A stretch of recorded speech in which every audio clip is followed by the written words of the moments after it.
Let me focus on the issues that I think bread and butter issues that impact everybody.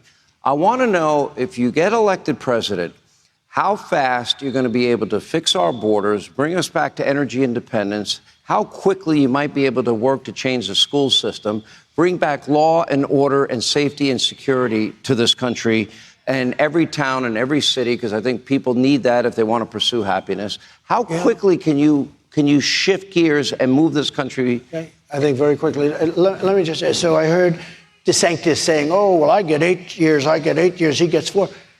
You don't need 4 and you don't need 8. You need 6 months. Within 6 months, I said, within 6 months, this can be done.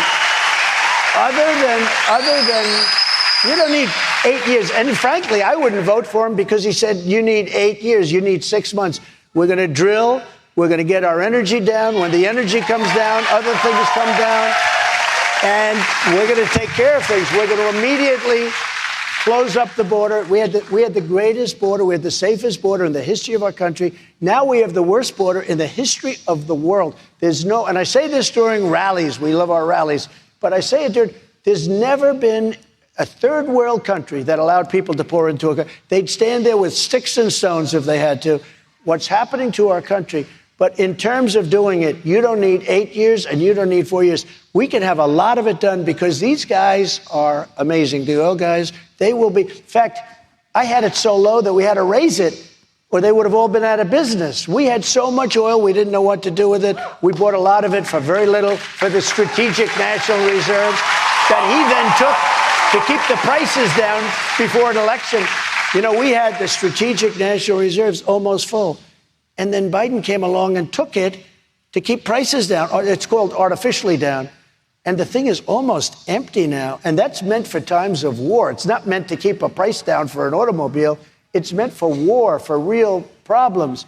And we had it 75, think of it, 75 million barrels. And I bought it for peanuts. And Congress, I had to fight Congress. And the pricing was so crazy and so good. And we needed a place because we had so much.